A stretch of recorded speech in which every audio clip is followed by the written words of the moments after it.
welcome to Time with Irbad Ibrahim. And today we are discussing a very important topic with a deal that serves as a great source of motivation for hundreds of thousands of Ghanaians, and also because they are very active on social media, many other young people around the world. We are discussing how to move from zero to hero. You just can't afford to miss this discussion. Stick and stay with us. We take a quick commercial break. When we come back, I introduce my guests. You're welcome back.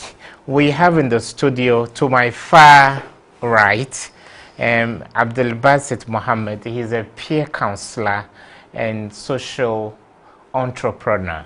Abdul.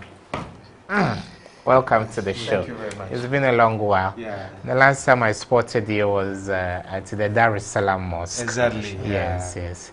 And I have as well a very inspirational young man.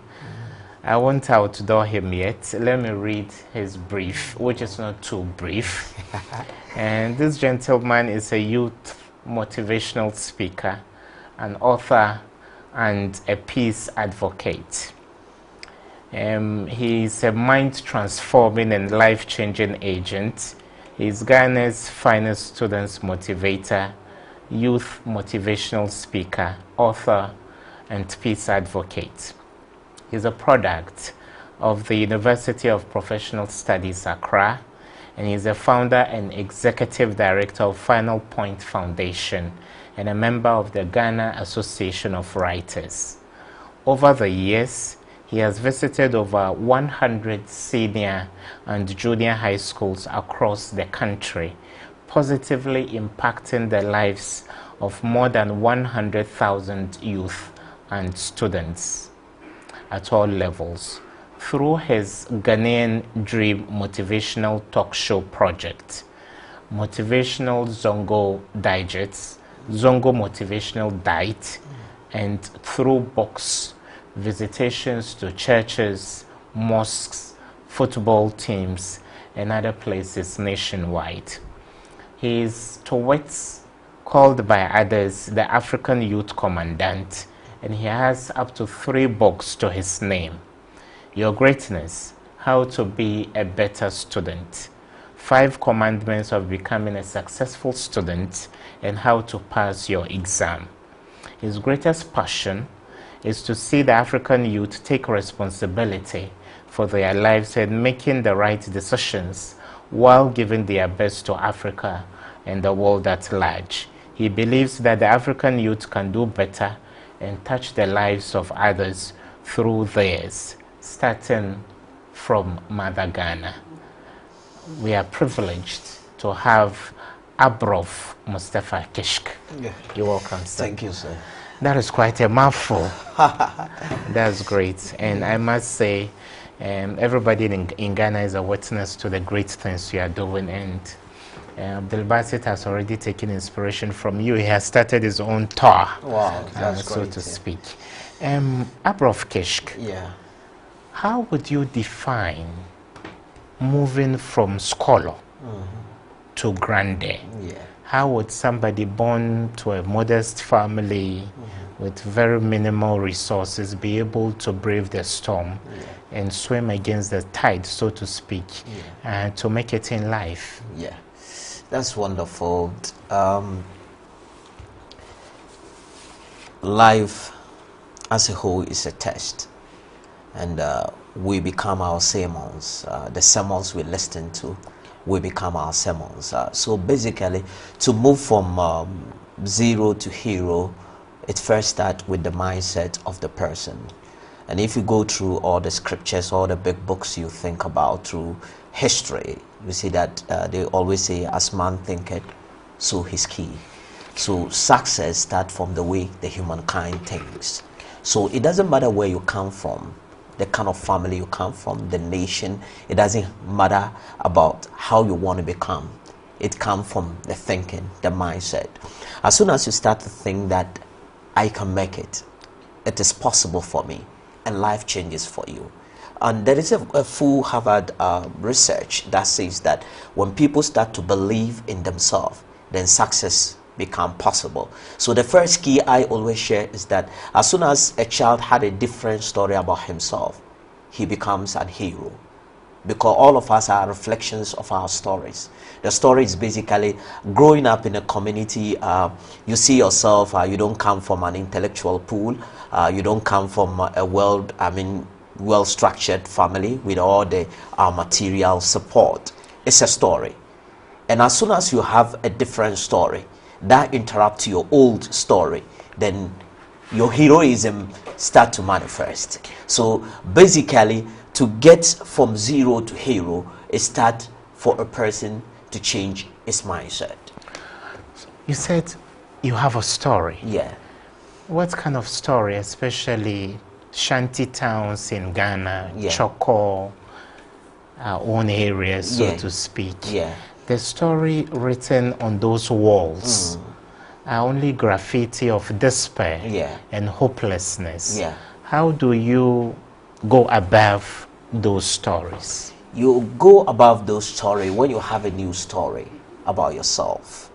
Let me say, because of that community, because of that slum, the slum has its story. And that story is actually, it's not your story. It is that environmental state that created that story for you. But as soon as you get connected to understand who you are, the values you have, the kind of treasure you possess. If you look at scientifically who a human being is, coming to look at spiritually, we have been endowed. We have all the gift. But maybe because of where you are coming from, because of the environment, those slum, the story you always told that you are not the best. You know, you come from Choko, oh, you come from Zongo. And those words, and you know what psychologists say, that when they tell you you can't do it, it need to take 17 you can do it to wipe the one. So those community, they built that kind of stories. So those young people in those community have that story. But until you get in there and interact with that young person and give him a different story. And neuro-linguistic programmers are saying that as soon as the person has a new story about himself, then he gets it. I didn't believe I could author a book. I never believed that I could visit many schools. I could impact life. I never believed it because of where I'm coming from. But as soon as I had a news story, that hey man, it doesn't matter, because where you are is even a springboard for you to tell a new story. So any child or any human being anywhere, as soon as he have a new story, it is possible, then the person become his hero. Abdul Basit, Kishk says it's possible to change the script. Exactly. From very humble beginnings in Bimbila, Ibn Chambers rose to become the UN Special Representative to West Africa, on Bosomuru Kofi Annan. Exactly. When you interact with people in your community, what sense do you make of them? And do you think there is any light at the end of the tunnel?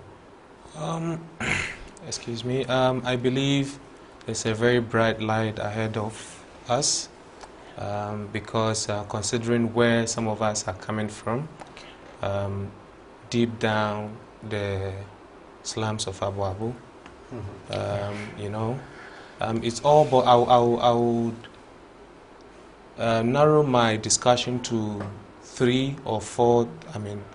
Topics. That's a choice. Secondly, confidence. And thirdly, leaning on your discomfort sometimes. Okay, so I'll narrow it down to 3. So I'll say choice.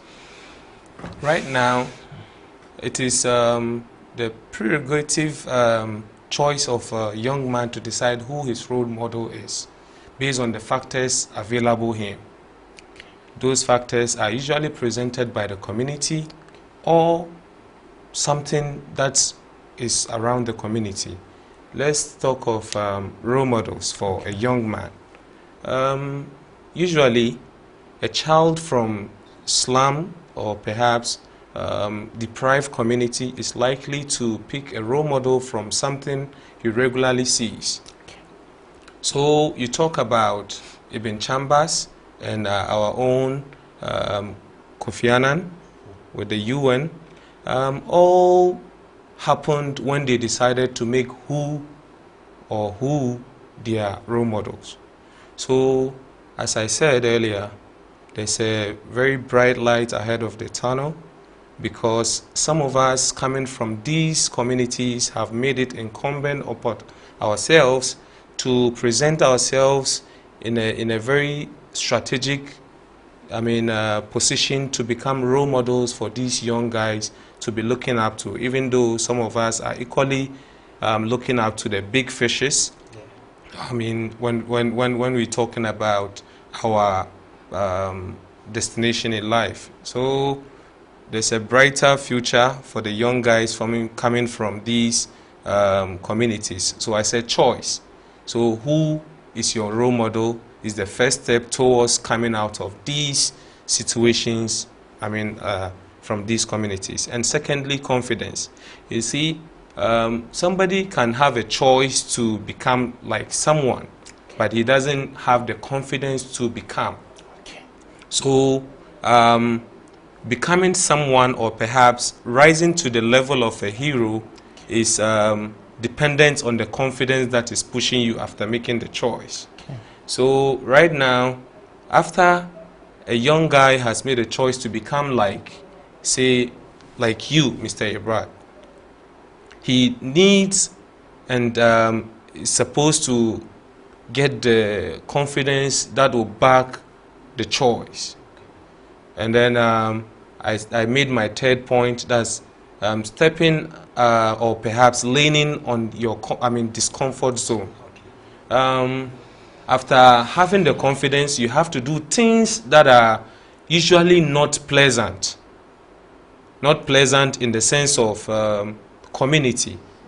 When we say unpleasant things or perhaps discomfort zone, this is a situation where everybody likes to sleep, or perhaps everybody likes to sit at a base. Mm-hmm. This is a situation where you lean on your discomfort zone. So visiting the library regularly, or perhaps taking up an extra class, or perhaps devoting your time to watching a particular program, let's say this program, for instance, you are stepping out of you are leaning on your discomfort zone, because there's a lot going on in your community that you are supposed to be present. That looks normal to everybody within your community. So we tend to call this situation your discomfort zone. You lean on it, you make a choice, you get the confidence, and you lean on your discomfort zone. And gradually, I believe a lot of us have used that technique, and we are on track.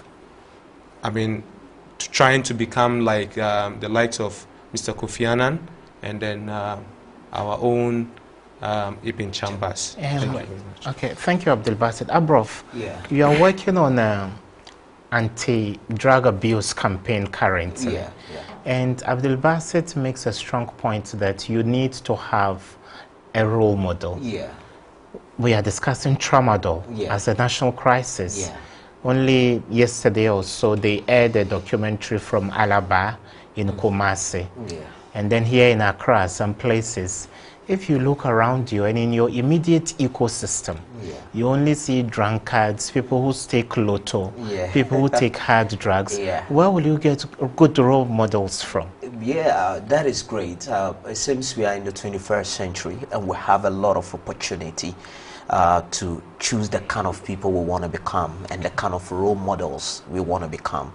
Even a child in Islam, it's wonder some of the stuff he got in his own phone. Do you get it? So it's all about what I told you first, is that when the child got that mindset, and as my brother said, that when he get the mindset that I can, and he makes a choice, then that choice inspires that young person to have a role model.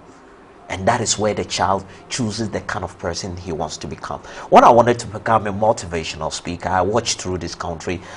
There were people who were doing motivation, but I found out that they were religious-based motivational speakers. But because I wanted to be that, and I look at the whole of my community, they were not somebody I could look up to be a motivational speaker. What I did is that I look at outside Ghana, and I find a man called Les Brown. He's one of the best motivationalists in the world, and I started to mimic him. I started to learn from him. Do you get it? And I introduced Les Brown to a lot of young people who wanted to go into speaking. So the fact is that when the kids are informed, when they change their mind and they make the choices, I'm telling you, the 21st century has laid the ground for us to make choices, because these people you are talking about have role models. Although I don't want to call them role models, because if you look at the definition of role models, it comes with some kind of ethics, it comes with some kind of values. Do you get it? It's not this celebrated thing that everybody's talking about, being popular and other things. So when it comes to role modeling, that means that we are talking about the class of human beings that are making impact in every endeavor of life. So what I believe is that when this young person is exposed, because when you change your story, the reason why your story is changed, that you heard another story that change your story. When somebody tells you, hey man, Irbad is from Kumasi, the boy from that family house of how many people, he made it, I knew him. Yeah. And the boy will say, whoa, come on, I can do it, even I'm better than him. There is a boy who called me in one secondary school in Tamale after speaking. He told me, hey, he called me back in 2 hours time. He said, hey, Brother Kish, I couldn't bought your book, but after reading the book, I read the story of Alasa and Danny. And I heard that Alasa and Danny was walking barefooted to school. And today I have shoe. And I'm giving excuses that I can not make it. And from that there, Alasa and Danny's story, twist the boy's story. And the boy said, oh, come on, if Alasa and Danny don't have a shoe and could make it up. He went to senior high school without chobbles. Hey man, what about me? I get all this stuff. And you know what the boy told me? He said, I'm deceiving myself. I will become somebody great. And the boy has changed his story. Abdul, yeah. Kish talks about role models. Okay. And he makes a point that you can mimic somebody if you want to beat them or be like them. Can you draw a fine line between mimicry and originality? Yeah. You need to come out clean and new and innovative Yeah. so that you don't talk the way Martin Luther King Jr. used to talk, or Malcolm X, or Dr. Kwame Nkrumah. So what's the difference between mimicry and then originality when you take inspiration from a role model? Okay, with you see, mimicry sometimes doesn't take you far, but taking someone as a role model, looking at his ethics, I mean his values and his objectives, looking at that alone, then it's like writing a book. You say plagiarism, and then taking someone out of context or in context and stuff like that. You see, when you want to learn ways of someone, like the way he speaks, the way he walks, you are unlikely to shine, because you are trying to be the second of something and not the first. But let's say someone, a young guy, likes you, Mr. Irbad. He admires the way you present yourself, the way, I mean, you are more into, I mean, international relation and the likes of it. Okay, this young guy can say, okay, I like the way Mr. Irbad, I mean, do his things. Okay, I like his ethics, the way he dresses perhaps, but okay, let me take a different topic, maybe, let's say, education.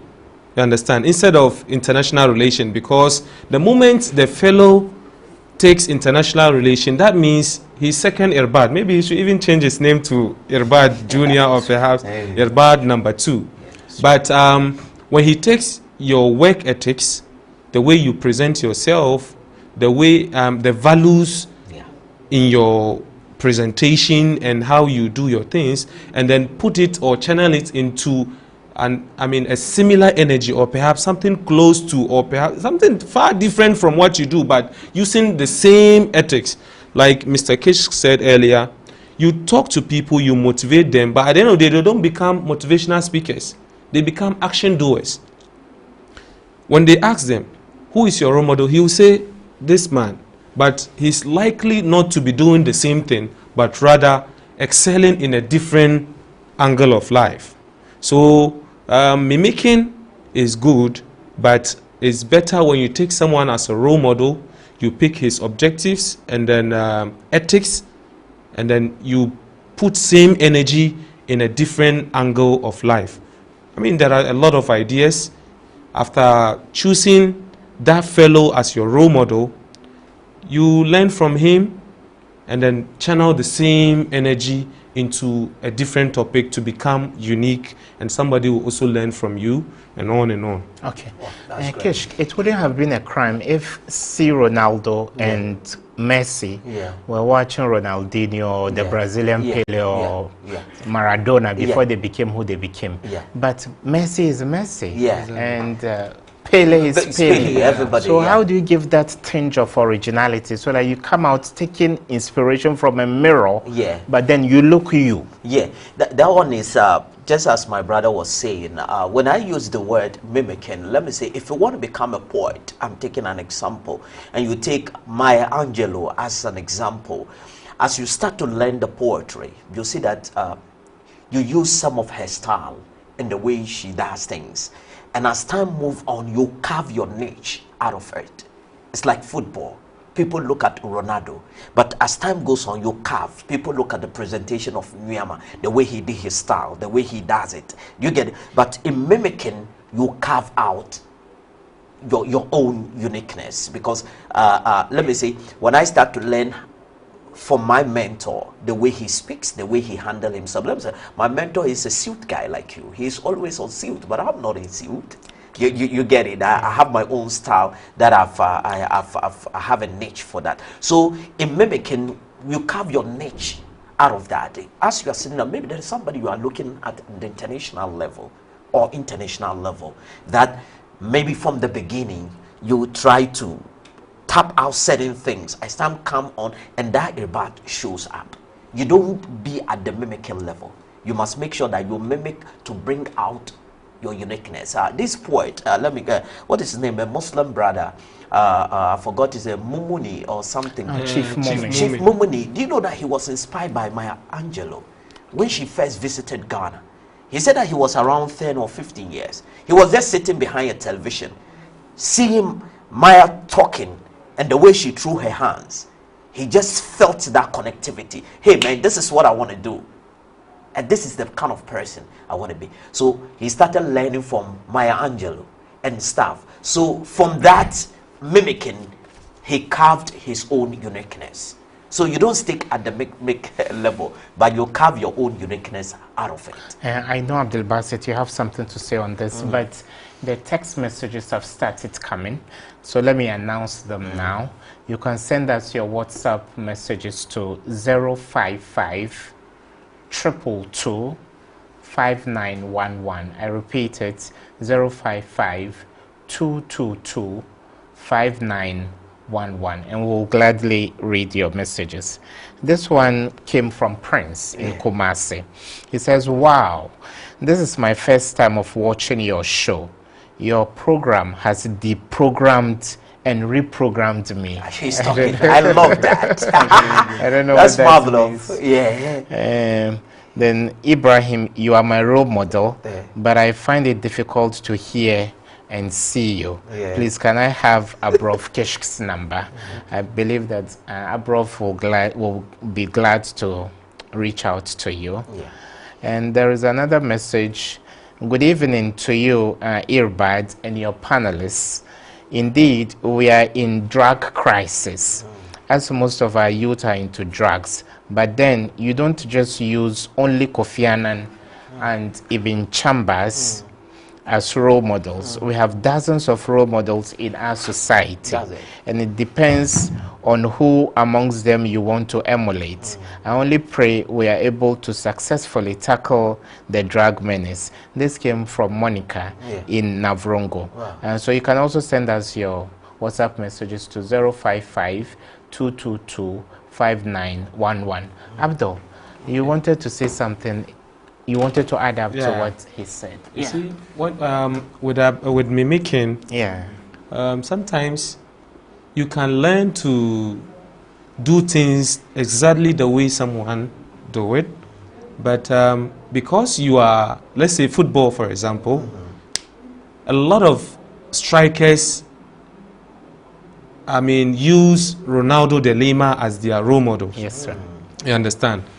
In their quest to doing exactly as he does on the football pitch, they realizes themselves, like they come out of a certain shell. Let's say I want to be like Irbad. You understand? I'm strictly into Irbad stuff alone. You understand? As a young guy, because a lot of us are inspiring young guys to come out of their shell and then do something with their lives.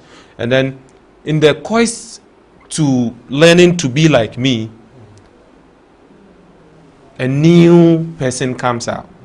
So sometimes it's not entirely wrong to want to be like someone. But the only thing is that you should put yourself, you should put all your energy and then be open-minded in all that you are doing about learning someone's life.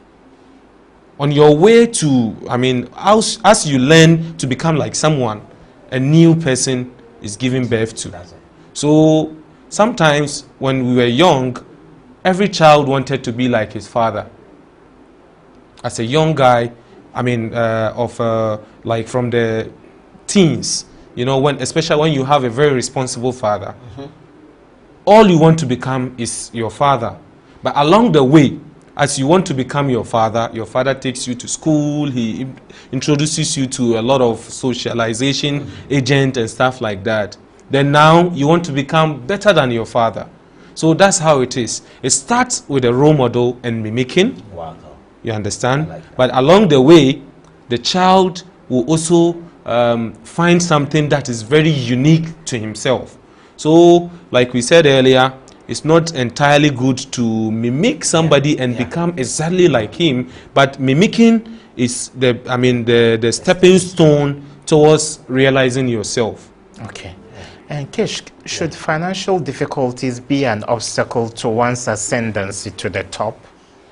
No, it's not supposed to be so.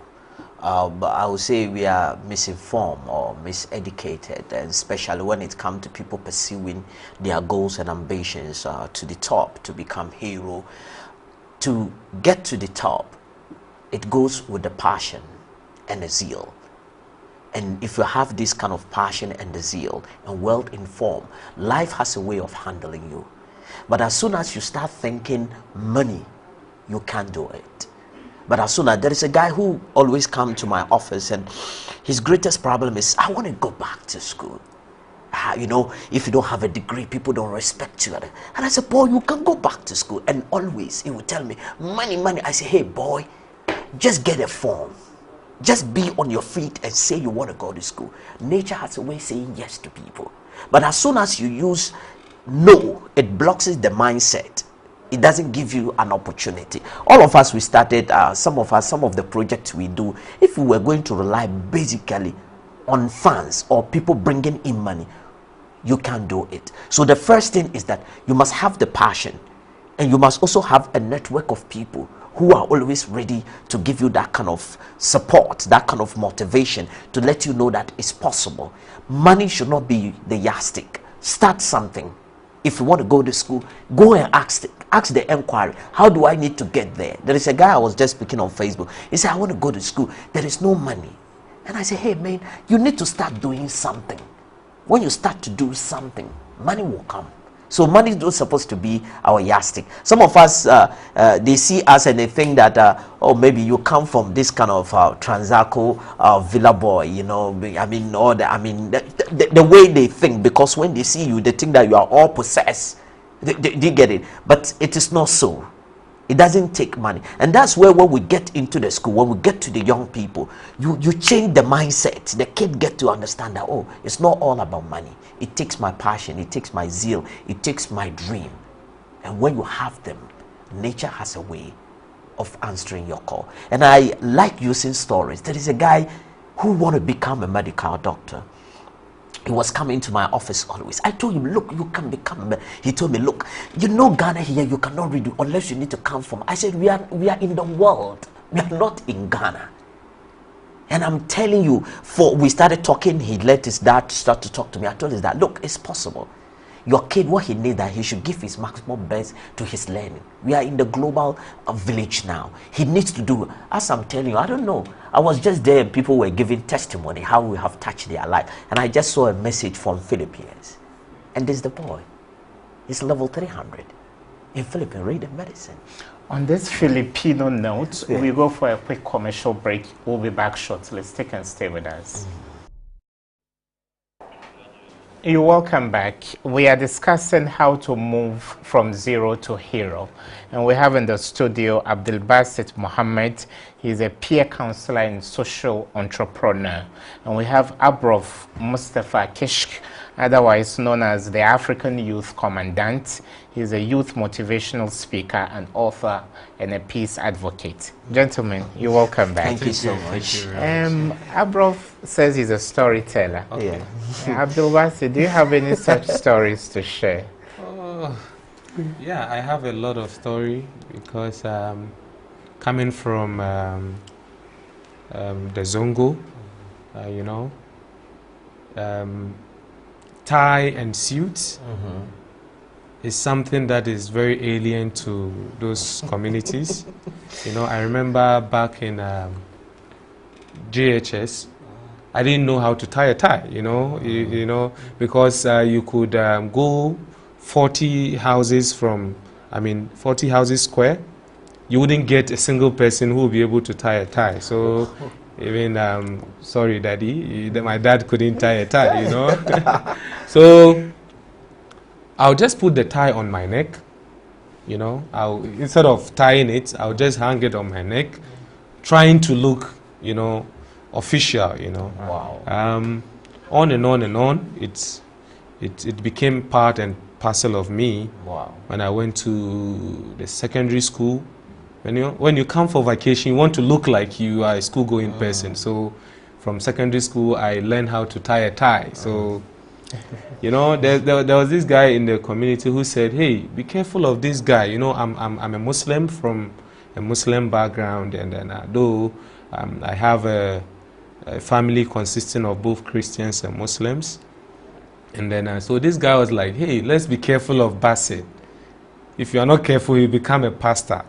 I mean, you know, sometimes some of these, and then can you imagine that actually became a motivation instead of a demotivation, and on and on and on. I've been trying to prove to this guy that I'll remain a Muslim, core to the values, and then I would still be in my tie. I mean, I'll learn various ways of even putting on a tie, and then on and on and on. It's been very positive. Wow. And then I've also been inspiring a lot of guys from my circle and beyond. Okay. And then I have this initiative I'm undergoing, which we'll talk about. Yeah. Pretty Okay. shortly. So I should have moved the pendulum this way to ask Kishk, Okay. but I will let you have a cherry bite at Okay. it. All right.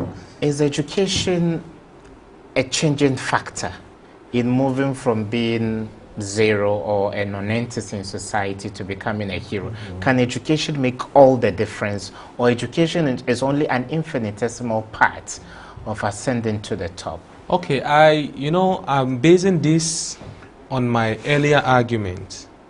Choice, confidence, and stepping out of the comfort zone. Education is very, very important towards, moving from zero to hero. It's very, very important. But education would not be important when choice, confidence, and stepping out of comfort zone are not applied in education.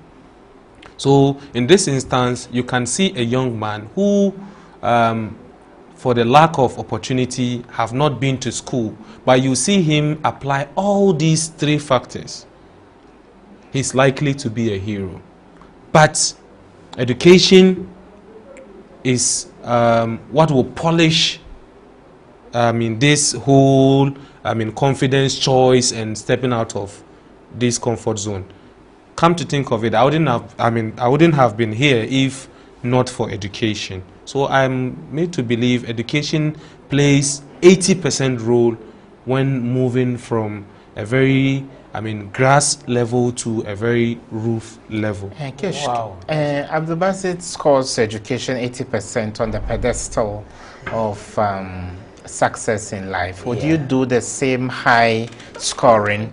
Because go to Ashanti towns, those who have the big cars are people who dropped out of GHS or SHS. Those who are able to build a house are those who engage in fraudulent activities.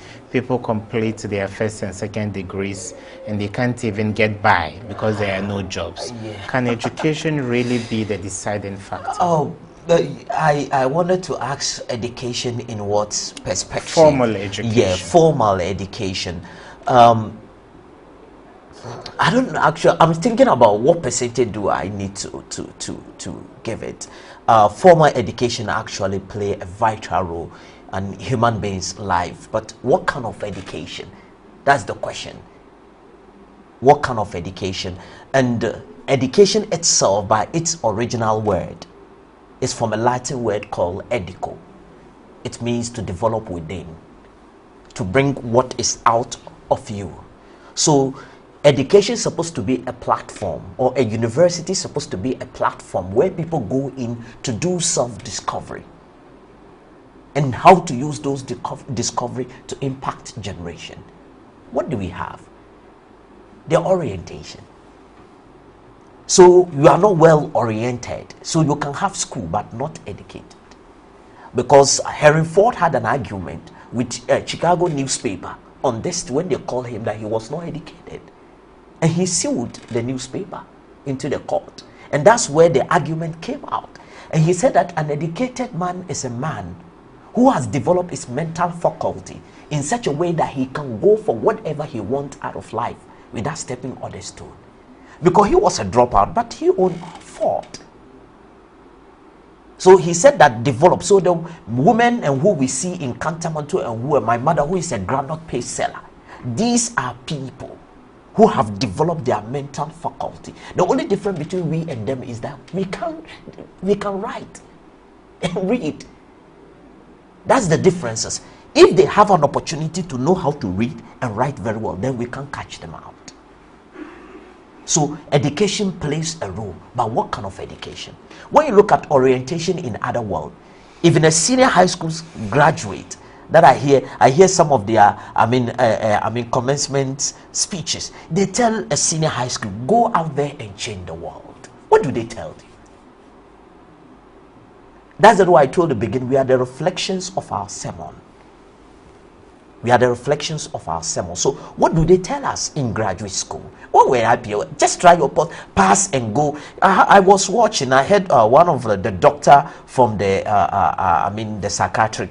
He was telling you, they tell people pass and go away. They are not educated. They are not educated, because we're supposed to tell people go out there and change the world. And I think that this orientation must come on. It plays a vital role. But what kind of education is very, very important. Okay. Abdulbasit, you went to Legon.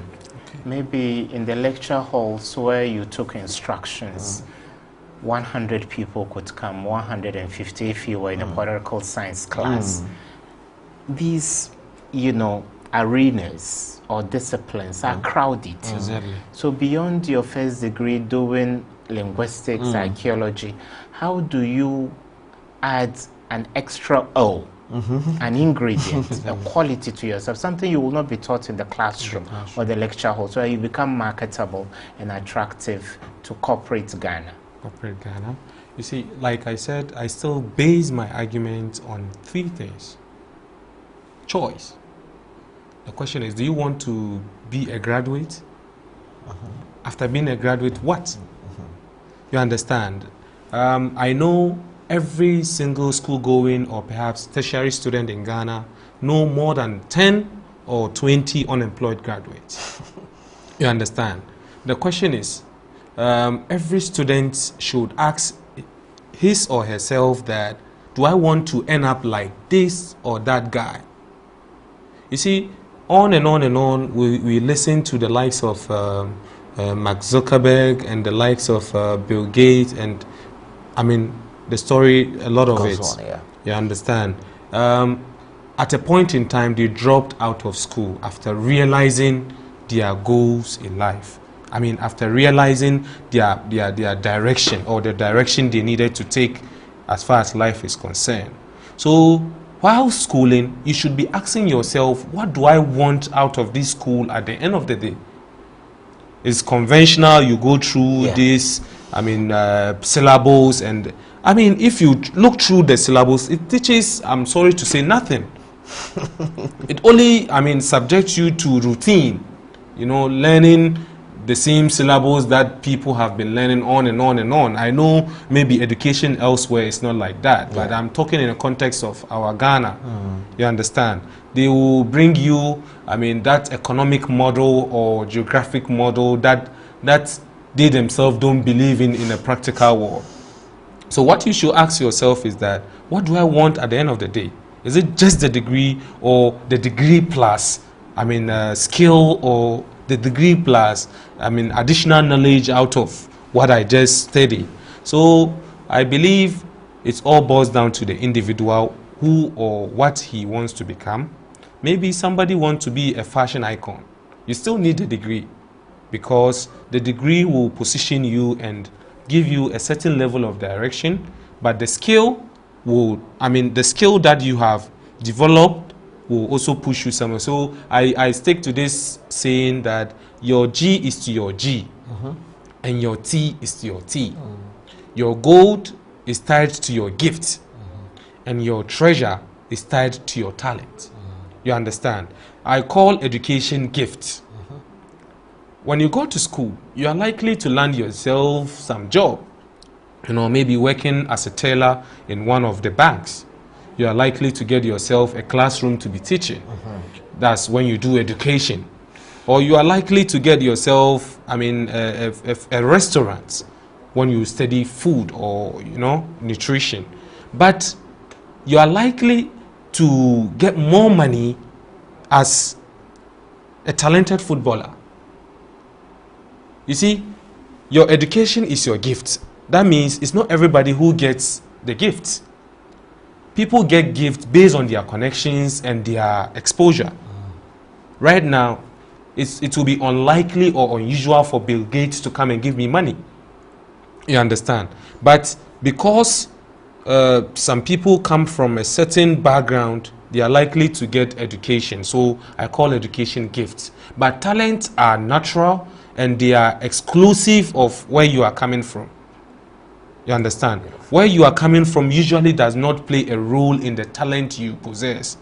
So you are likely to get a gift, that's education, but you get the best and the best out of your talent. So whilst pursuing a degree, look for your talent alongside the degree, so that you get the treasure you desire. Okay. And Kesh, are successful or great people born or made?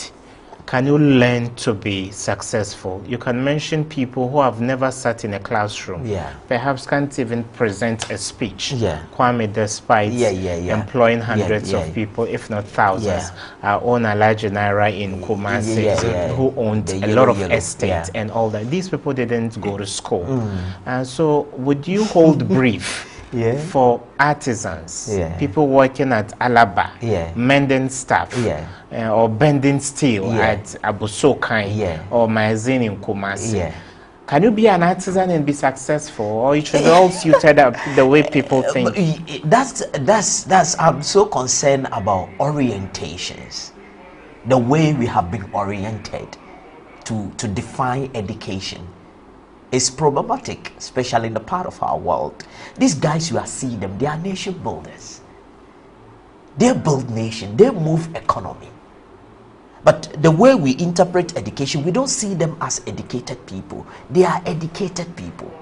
They are enlightened into the fields that they make contribution. But I was so much interested in the question that you threw to my brother about somebody going into a graduate school. I was listening to this Imani guy, Frank Lukijo, is one of my favorite guys. I admire him so much. He was saying that when they were in KUST, there is something called extracurricular activity, which many people don't play. Do you know that I was speaking to somebody in Legon who is doing political science, and I said, do you know that there is an internship in Radio University? The person don't have a clue. because of how the person is oriented to have a degree. It's something we call extra curriculum, and that gives humankind that opportunity to do discovery. And Imani Ghana guy said that I'm the reflection of my extra curriculum activity. He said that an article that he wrote an article that won him a fellowship, is it in Switzerland or where, that gave birth to Imani Ghana, and today it is Imani Africa. So the orientation people get when they are enrolling into colleges, we should look at the kind of orientation that we give our people. I wish we had the whole night to discuss this, but we are hard pressed for time. But I hope I can take a few calls. Can I? You don't have time. Let me take 2 or 3 calls. Is permission granted? Okay. You may now join the conversation via phone. The number to call us on is 0302 904 768. It will be boldly displayed on your screens shortly. This texter says, hello, I'm Hassan from Cape Coast. This is my first time watching your program. I'm so inspired. Thanks to your speakers, your guests, they have changed my way of thinking now. Hello, gentlemen. I'm Daniel from Niger. Daniel from Niger. Happy watching you tonight. I'm 26 years old. I always want to be great. I work hard, but things are not working well. Now I feel down, like I'm already a loser. I think the panelists will address this. This one says, wow, I'm so impressed with the discussion. This is my first time and I'm touched. I'm already a hero after today. But my question is, I want to know the link between becoming a hero and your assignment or purpose in life. This came from Reverend Samuel Apedo. Reverend, thank you for your text. Good evening, Mr. Irbad and your guests. In fact, you are my role model, and I wish one day I will become like you. What your guests are saying is true. You can be inspired by somebody, but you cannot become exactly who that person is. Keep on doing the good work you are doing. May Allah bless you. This came from Momin from Bole in the northern region. Wow. So let me take 1 or 2 calls. 0302 904 768. You may hit us up on that line. Gentlemen, we are hard pressed for time. I would give you the opportunity, a minute each, to respond to the messages, and also when we come back you talk about the projects you are working on currently. But there is a call. Okay. Is it the one who says he's almost down? He doesn't need to be down. One thing about you see, life is a process. Heroism is a process. Greatness is a process, and it takes time. That's the reason why anytime I talk to young people, there is something I call the 3 P's of life. When you have a purpose, when you have a dream, it is going to take time and need to get it right. Okay, sorry, let's take this call. Hello, your name and where you calling from? And can you come again? I'm saying I'm calling from Northern. Okay, welcome to the show, bro. Hello. Hello, we can hear you. Oh gosh. Sorry we lost you. Yes, sorry we lost you. Sorry. We lost you. Don't call the WhatsApp line. Call us on the landline, 0302 904 768. The 3 P's of life. The 3 P's of life. It is called patient. You need to take those pills. Perseverance and prayerful. We are Africans and we believe in those kind of principles. You need to take these pills, and we need to understand that everybody with the way his heroism happens. There are people who can just spark out within 2 years and their names will be just wallowing around the world. Then there are some people it need to take 20 years. You need to understand that it doesn't take a day to be the hero you want to be. It's a process. And then which of the questions will you tackle? Then we have a minute each. Okay, like I want to talk to the guy who said he's down right now. because being down is natural. You see, at a point in time, even all of us sitting here at a point in time, there's an aspect of your life that drags you down, and it's almost like look like it want to break you. Yeah. You have to always remember your purpose. I mean, what choice did you make? You understand? What choice did you make? And after making the choice, did you acquire the needed confidence to get going? You understand? You would be down if you don't, acquire the needed confidence to get to where you are going, because there will be a lot of criticisms, or there will be a lot of setbacks pulling you here and there. Example, failing exams. Failing exams is part of the growth process. You understand? It's normal to fail in exams. Though I don't encourage children to be lazy, or students to be lazy to fail and say, well, there's another chance. But there's another chance to those who have failed and want to grow. So this guy is in a situation where every motivator or every great person gets from time to time. It's normal to be down due to so many reasons, but always remind yourself that you have made a choice to become great, and you should become great at all costs. So to my brother, I will tell him that it's normal to be down, but don't allow yourself to be in the valley for too long. Pick yourself up and get going. Okay. Abrof, tell us in a minute the project you are working on. Currently, our Ghanaian Dream project, we are looking at drug abuse, as it has become a canker in our society. And through the little research that we have done, we found out that at least there are different stages of advocacy. So we are rather concerned about those who have not gotten in yet. We try to demotivate the young people and light them not to get into drugs. So basically, currently our Ghanaian Dream project is basically looking at demotivating young people not to go into drugs. Yours is preventive and not curative. You don't wait for it to happen. And what about you, Abdul, in 45 seconds? Okay, I'm representing a group of guys called the Gentlemanhood Ghana. Gentlemanhood Ghana is operating on the hashtag Dress to Inspire. We make sure we come out very presentable and we inspire a kid, who needs inspiration. So we are currently embarking on a school-to-school tour. We go to various schools to empower these kids, especially most of these government schools, from primary to the secondary school, even to the extent of university. You understand? So we are self-financed guys. We are entrepreneurs at the same time. We use proceeds of our entrepreneurship or our profit to embark on these projects. So we sell a couple of stuff like Ghana-made sandals and many other things. So the more people buy from us, the more energy we get to be doing what we are doing.